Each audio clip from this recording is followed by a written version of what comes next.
ছাত্র জনতার রক্তাক্ত গণ অভ্যুত্থানের মধ্য দিয়ে ডক্টর মোহাম্মদ ইউনূসের নেতৃত্বে একটি সরকার, অন্তর্বর্তীকালীন সরকার গঠিত হওয়া এবং এই সরকারের 6 মাস অতিক্রম হয়েছে ইতিমধ্যেই, রাজনৈতিক অঙ্গনে নানা চ্যালেঞ্জ মোকাবেলা করে এই সরকারকে সামনের দিকে এগুতে হচ্ছে। এবং এই সরকার যতগুলো প্রশ্নের মধ্যে আছে, এর মধ্যে একটা হচ্ছে যে আগামী জাতীয় সংসদ নির্বাচন কখন হবে, কিভাবে হবে, এই নিয়ে রাজনৈতিক দলগুলোর একটা বড় ধরনের প্রশ্ন সরকারের কাছে আছে। আমরা গত কয়েক মাস আগেও এই নিয়ে সরকারের যিনি প্রধান, তার স্পষ্ট বক্তব্যের আগে উপদেষ্টাদের কাছ থেকে একাধিক উপদেষ্টার কাছ থেকে একাধিক রকমের বক্তব্য আমরা শুনেছিলাম এবং সেই সব বক্তব্যের পরিপ্রেক্ষিতে সরকারের পক্ষ থেকে এটিও স্পষ্ট করা হয়েছিল, বিশেষ করে প্রধান উপদেষ্টার যে প্রেস উইং আছে সেখান থেকে বলা হয়েছিল যে এইসব বক্তব্য উপদেষ্টাদের নিজস্ব কথা, এই নির্বাচনের কখন হবে, কিভাবে হবে সেটি আমাদের প্রধান উপদেষ্টাই যথাসময়ে বলবেন।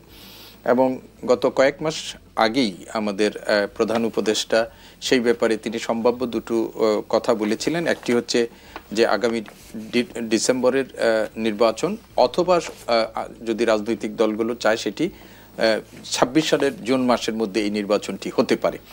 তো এরপরে রাজনৈতিক দলগুলো, বিশেষ করে এখন এই মুহূর্তে বাংলাদেশের প্রধান যে রাজনৈতিক দল বিএনপি এবং তার সাথে যে সমস্ত সমমনা রাজনৈতিক দলগুলো আছে, তারা অব্যাহতভাবে নির্বাচনের ব্যাপারে সরকারের উপর একটা চাপ প্রয়োগ করছে এবং নির্বাচনের ব্যাপারে সুস্পষ্ট রোডম্যাপ সহ সরকারের কাছ থেকে স্পষ্ট বক্তব্য তারা প্রত্যাশা করছে বা দাবি করে আসছে। তো আপনি জানেন যে এরপর নির্বাচন কমিশন যেটি গঠিত হয়েছে, সেই নির্বাচন কমিশনের পক্ষ থেকেও সরকার যখন চাইবে, এমনকি ডিসেম্বরের মধ্যেও যদি নির্বাচন সরকার চায় এবং রাজনৈতিক দলগুলোর এই ব্যাপারে মতৈক্য থাকে, তাহলে ইলেকশন কমিশনও নির্বাচন করতে প্রস্তুত বলেও আমাদের চিফ ইলেকশন কমিশনার তিনিও বলেছেন। এবং আপনার মনে আছে আমাদের সেনা প্রধান, তিনি কিন্তু গত বছরই তিনি একবার একটা সময় বলেছিলেন যে নির্বাচন হবে 18 মাস পর, 18 মাস, এবং সেই 18 মাসের মধ্যে, হ্যাঁ 18 মাসের মধ্যে। এবং তিনি যে সময়সীমাটার কথা বলেছেন সেই সময়সীমাটা কিন্তু ওই ডিসেম্বরেই, এটা আমরা 18 মাস হিসাব করলে ডিসেম্বরেই সেটি হয়। তো সব কিছু মিলিয়ে এখন আপনি যেটা সূচনা বক্তব্য রেখেছিলেন, সেই সূচনা বক্তব্যের মধ্যেই ইলেকশন কমিশন, প্রধান উপদেষ্টা এবং অন্যান্য দায়িত্বশীলদের পক্ষ থেকে এই নির্বাচনটির ব্যাপারে সরকার আগামী ডিসেম্বরেই নির্বাচনের ব্যাপারে ভাবছে, এইটুকু আমরা আভাস পাচ্ছি। তবে এরপরেও রাজনৈতিক দলগুলোর মধ্যে মিশ্র প্রতিক্রিয়া আছে। এখন এই মুহূর্তে রাজনীতির মাঠে খুবই সক্রিয় এবং সেই জামাতে ইসলামীর পক্ষ থেকে তারা কিন্তু নির্বাচনের ব্যাপারে কোনো তাড়াহুড়া করতে চায় না। তারা মনে করে যে নির্বাচনের আগে রাষ্ট্রের প্রয়োজনীয় সংস্কারগুলো করা দরকার ইত্যাদি প্রশ্ন। এবং এই নিয়ে বিএনপি এবং জামাতে ইসলামের মধ্যে এক ধরনের বিতর্কও তাদের মধ্যে আছে। তবে বিএনপির সাথে যারা সমমনা রাজনৈতিক দল এবং বাম রাজনৈতিক দলগুলো যারা আছে, তারা চায় যে নির্বাচন যত দ্রুত সম্ভব সেটি হওয়া দরকার এবং এই ব্যাপারে সরকারের একটা রোডম্যাপ এইটা নিয়ে।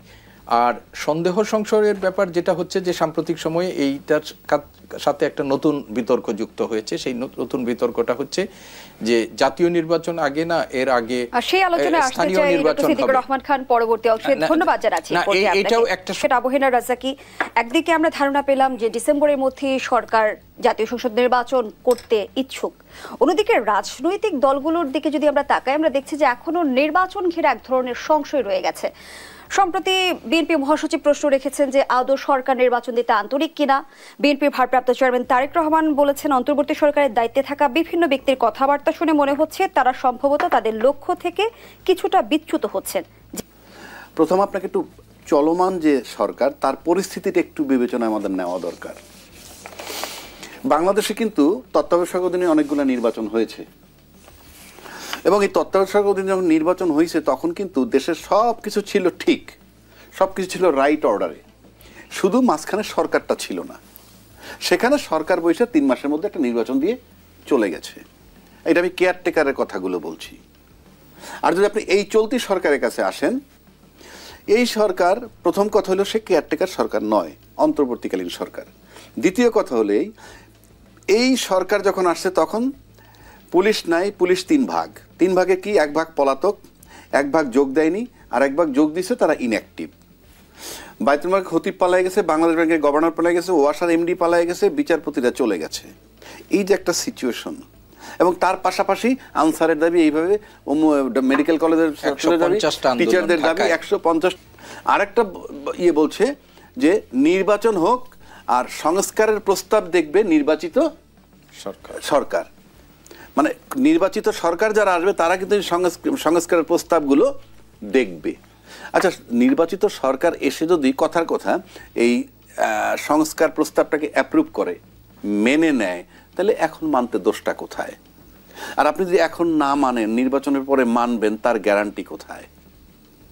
তৃতীয় কথা হইল এই, যদি এটা যারা বলছে তাদেরকে যদি বলা হয়, যারা এটার পক্ষে যে আগে সংস্কার হোক, তারা যদি বলে আপনারা এনশিওর করেন যে এটা কিভাবে, এবং তারপর যদি নির্বাচনে তারা জয়লাভ করে, তাহলে কিন্তু এই প্রেশারটা অটোমেটিক আসবে, এবং তারা কি খুব সহজে যে তারা ছাড়বে তা কিন্তু মনে হয় না।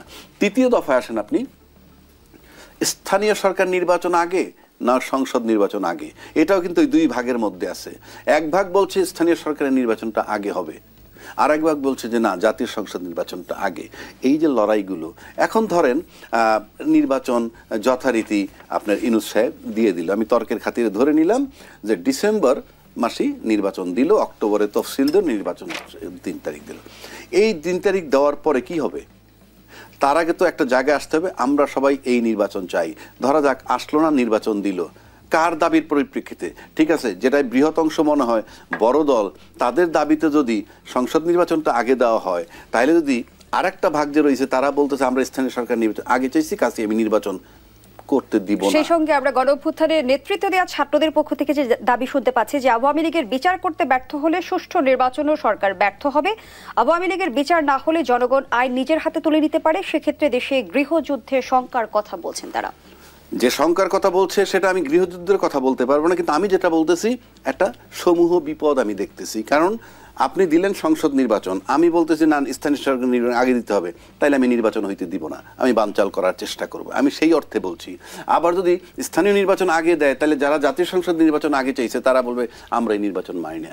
পাশাপাশি আপনি আসেন, কি দিয়ে আপনি নির্বাচনটা করবেন? আপনি যখন নির্বাচন করতে যাবেন, টোটাল প্রশাসন যন্ত্রটা আপনার লাগবে। সেই প্রশাসন যন্ত্র এখন পর্যন্ত আমরা দেখতেছি জাস্ট ইনঅ্যাক্টিভ। তো জাস্ট ইনঅ্যাক্টিভ যদি হয়, তাহলে সেই প্রশাসন যন্ত্র দিয়ে আমি নির্বাচনটা কেমনে করাবো, এগুলো এনশিওর করতে হবে। তৃতীয় কথা হইল, আমি বিভিন্ন টকশো বলি বা ইউটিউব দেখি, আমি এই সরকারের ব্যর্থতা দেখি। মানে আমি ব্যর্থ বলছি না, আমি বলছি সবাই বলে সে ব্যর্থ। তো যে সরকারটা সর্বক্ষেত্রে ব্যর্থ, যেমন ধরেন রাষ্ট্রপতি অপারেশন করতে গেছিল ছাত্ররা, সেটা কিন্তু একটা বড় দলের কারণে পারে নাই। এই যে বড় দলটা, সে কিন্তু অনেক শক্তিশালী দল, যে বড় দলটার কথা আমরা বলছি। এখন এই যে মানে ইউনূস সাহেব যে এই যে সরকারটা, সেই সরকারটা যদি আপনি মনে করেন যে নির্বাচনটা দিতে গিয়া যদি সে একটা কঠিন পরিস্থিতির মুখোমুখি হলে, এগুলো সমাধান না করে নির্বাচনটা দিবেন কেমনে?